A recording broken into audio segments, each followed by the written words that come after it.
Olá para você que acompanha a programação da TV Câmara e também da Rádio Câmara. Obrigado pela sua audiência e sua companhia mais uma vez. Estamos começando mais um programa Espaço Aberto e hoje o nosso tema é evasão escolar. E para falar sobre isso com a gente, estamos recebendo em formato virtual a Luciana Franceschini, que é coordenadora de programas e projetos do SEMPEC, que é uma ONG que desenvolve projetos com foco na promoção da qualidade da educação pública há mais de 36 anos. Fica situada na capital paulista. Luciana, muito obrigado pela sua presença, por ter aceitado o convite aqui. Olá, André, tudo bem? Eu que agradeço. Luciana, para a gente começar, queria que você trouxesse para a gente um panorama, né, da evasão escolar. Como é que está a evasão no ponto de vista da ONG que você atua atualmente, nesse ano de 2024?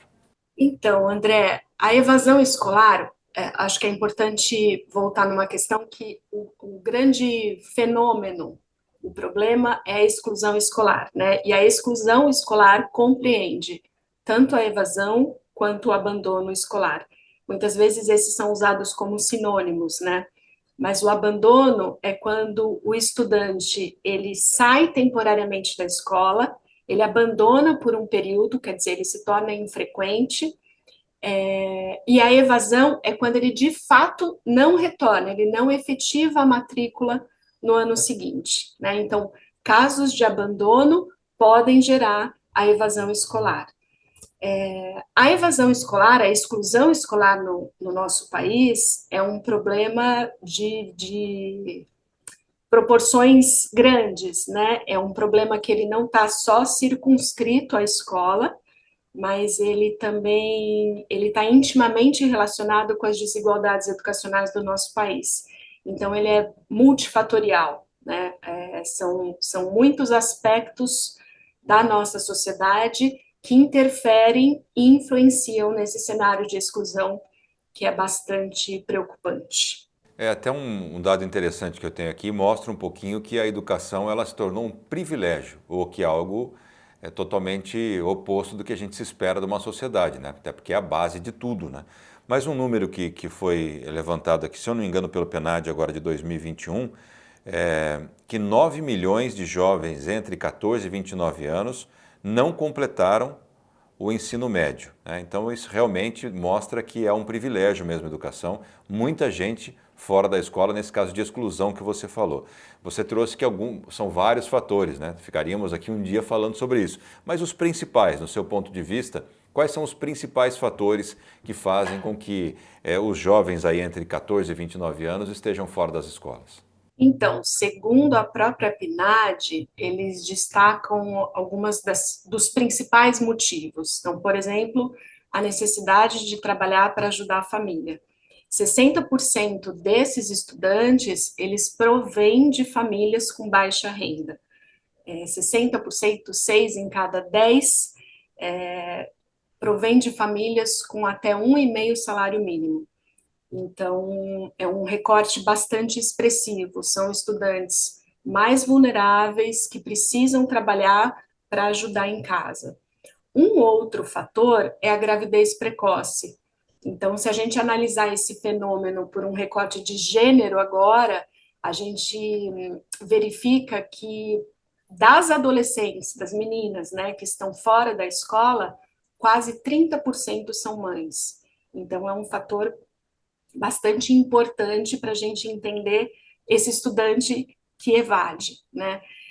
E um terceiro fator destacado pela PNAD é a falta de conexão dos jovens, né, com a própria escola, com os estudos. Então, aí a gente verifica a necessidade da escola criar um diálogo mais próximo também das diversas juventudes, né? Não é um jovem em específico, são várias juventudes, a gente costuma tratar isso no plural. É importante estimular, André, que essa juventude retorne para a escola, né? E isso acontecendo de uma forma atrativa e também segura para eles, né? Estimular, garantir condições para que eles acessem a escola, mesmo que seja no retorno, e que eles permaneçam na escola, porque são dois movimentos, né? E aí a gente contribui com o combate à evasão de forma mais efetiva, a evasão e o abandono escolar. Nós passamos agora, recentemente, por uma pandemia que acho que pela geração jamais vista, né, por várias gerações. Isso de alguma forma contribuiu para a evasão escolar, para a exclusão escolar, e também na qualidade do ensino. Você falou, os alunos precisam ter uma conexão com a escola. Essas aulas online, o que isso representou para que o aluno acabasse perdendo essa conexão na sua visão? Sem dúvida, sem dúvida. Começar pela estrutura, né, das famílias. Nesse período de pandemia, você mesmo disse, a gente tinha predominantemente, majoritariamente, aulas remotas. Nem todo mundo tinha condições de acesso a essas aulas remotas, né? Isso sem contar que a escola é um espaço social importante, um espaço físico importante de interação, de relação, é um espaço de socialização fundamental para a aprendizagem. Então, esse período fora da escola, a gente pode dizer que a gente perdeu alguns alunos, né? Alguns que, por exemplo, já estavam em risco de evasão. Quer dizer, fica mais fácil, durante muito tempo que eu estou longe da escola, dificilmente eu volto, porque aí eu me coloquei no mercado de trabalho, eu estou em outras atividades, eu perdi a conexão com esses estudos de algo que já não falava para minha juventude, então é um período de ausências, né, que a gente viveu também aí uma pandemia que gerou aí um panorama de ausências dessa família que já estava vulnerável, né, e que precisou se organizar. Então, é um esforço não só da juventude para acessar e permanecer na escola, mas é um esforço da família e é um esforço da sociedade, né? É uma questão de corresponsabilização pela manutenção do ensino para todos, né? Eu não sei nem se tem conexão com a pandemia, porque a gente, quando fala de pandemia, as aulas que foram dadas eram aulas remotas. Muita gente no Brasil, a gente vive num país continental, não tem acesso a essas tecnologias. Fico pensando principalmente aqui no interior de São Paulo mesmo, os alunos da área rural, que hoje não existem mais aquelas escolas rurais de antigamente. Os alunos têm que ir para uma escola na cidade, para enfrentar o transporte escolar em estrada de terra, que tem que sair muito mais cedo do que os outros alunos. E aí vem essa dificuldade ainda da tecnologia, que, como eu disse, não chegou a todo mundo aqui no Brasil. A gente sabe que o buraco da desigualdade social é muito grande. Como é que está essa relação de alunos da zona rural, com relação também à exclusão escolar, à frequência, essa questão do socioeconômico também, isso atinge também nas áreas rurais, Luciana? Sem dúvida atinge. Eu não tenho agora aqui, André, um dado concreto, específico sobre essa questão dos alunos das áreas rurais. E elas são muitas, tá? Ainda. A gente tem um país muito diverso, com contextos muito específicos. Então, os projetos do SEMPEC, por exemplo, eles chegam em lugares com desafios muito específicos, né? Em áreas rurais em que os alunos ainda têm que levar 2 horas num transporte que é muitas vezes precário, que depende de outras estruturas para funcionar. A questão da merenda também é importante. Então, a pandemia, na pandemia, além das questões tecnológicas, né, e a manutenção do ensino não estava circunscrita só a isso, a gente ficou um pouco nesse período de isolamento refém deste recurso, ela acirrou essa, essa desigualdade, né, e essa evasão. E é claro que acirrando isso, os mais vulneráveis é que sofrem mais, né? São eles os primeiros a abandonar a escola, a evadir da escola, e aí a escola tem que fazer um trabalho grande para identificar esses jovens, né, crianças e jovens que estão fora da escola, para trazê-los de volta. Isso demanda uma articulação da escola, da educação, com outros setores da sociedade, né? Demanda uma articulação com a saúde, com a cultura, com a assistência social. Então, trazer esse jovem para a escola nem sempre está relacionado somente ao que acontece dentro da escola. né? Então, ela precisa, é uma corresponsabilização, como eu já disse, de, de todo mundo que está envolvido nessa questão, que é, é, é básica da desigualdade educacional e desigualdade social. Ô Luciana, o dado que a gente já falou aqui, mas é interessante a gente repetir, que de cada 10 crianças, 6, elas que estão na evasão escolar, elas são de famílias com renda per capita de até meio salário mínimo. Praticamente ali é a extrema pobreza, né, Luciana? Como é que a gente convence o pai, a mãe ou o responsável por essa criança que ela precisa permanecer na escola e não ir buscar um complemento para o sustento da casa? Eu acho que nessa questão da desigualdade social, das famílias que os filhos acabam abandonando a escola por conta da renda, é o maior desafio, no meu ponto de vista.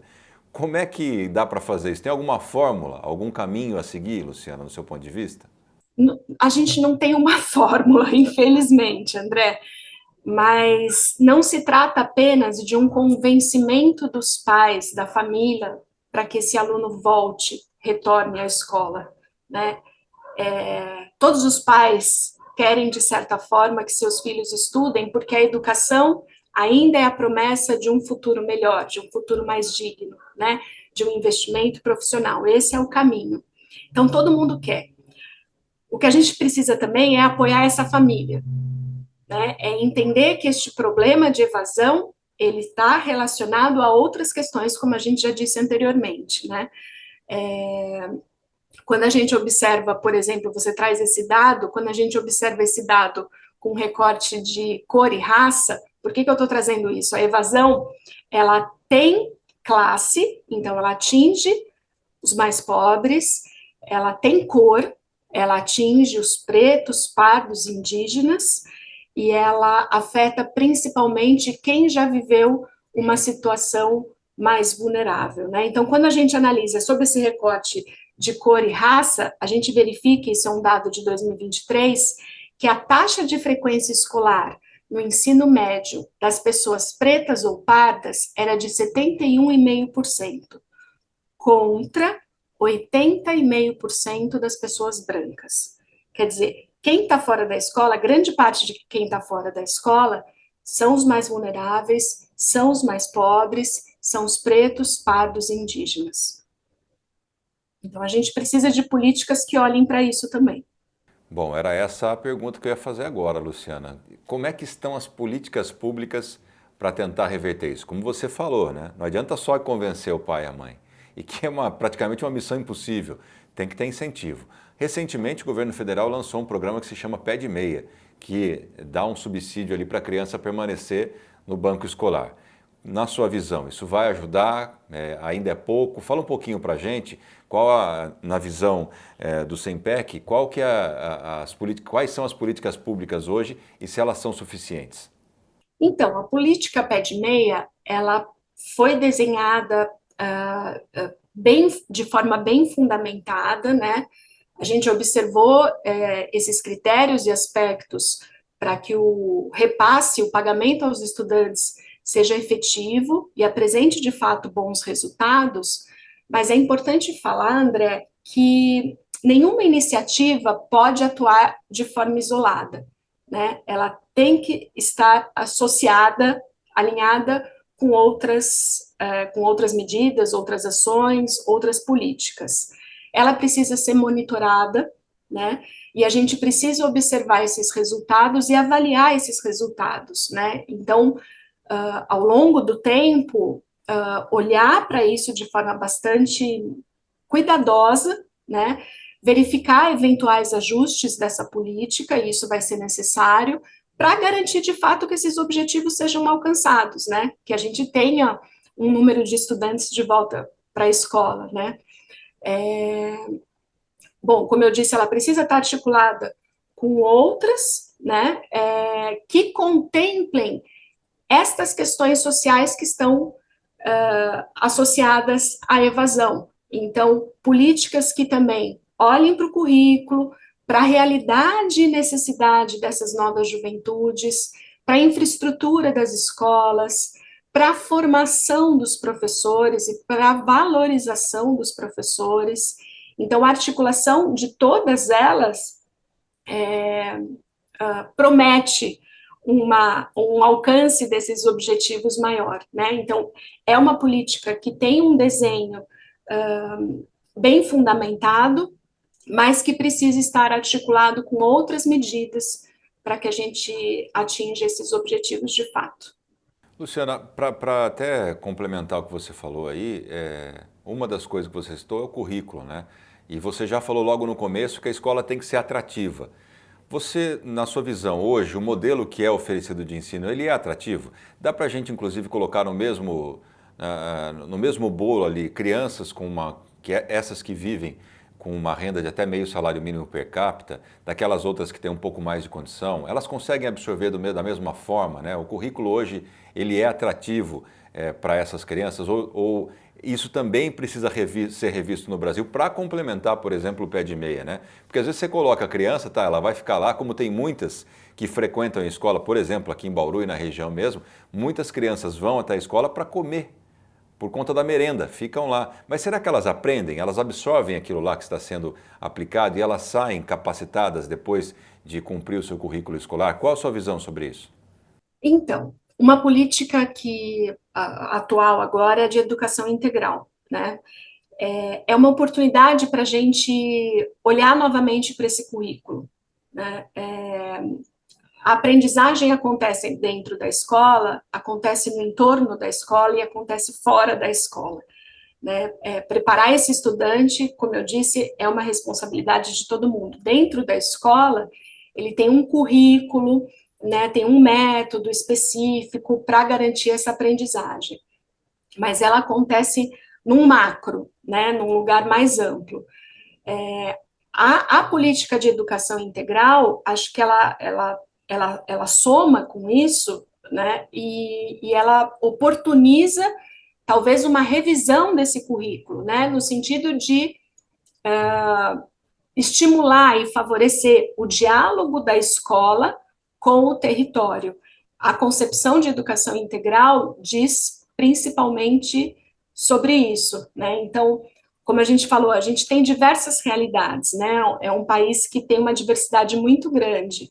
A necessidade de um município no Pará talvez não seja a mesma necessidade de um município dos seus estudantes de Bauru, né, do estado de São Paulo.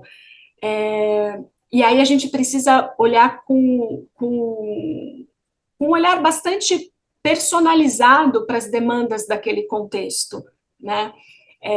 Os projetos também do SEMPEC, eles costumam traçar uma espécie de diagnóstico educacional antes de fato começar a agir, para entender em que contexto o estudante está inserido. E a escola precisa fazer isso também.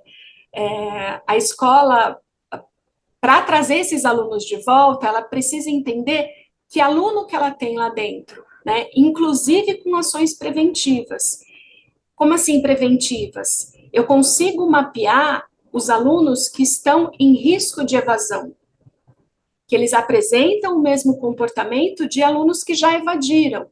Então, que são alunos vulneráveis, que estão mais isolados, que apresentam uma infrequência no decorrer do tempo. Eu consigo mapear esses alunos e evitar que eles saiam também, né? Então, além de eu buscar os que saíram, eu preciso cuidar dos que estão dentro da escola hoje. Perfeito. Luciana, para a gente finalizar, você me falou aqui que o SEMPEC já estuda há 36 anos a área educacional aqui no Brasil. Eu não sei se a gente pode considerar esse tempo o que a gente chama de longo prazo, mas é claro que tem muita bagagem já nos estudos que vocês fizeram. Mas como é que a gente pode imaginar o resultado dessa evasão escolar que se mantém aí por longos anos, né, e infelizmente não consegue ser revertido totalmente?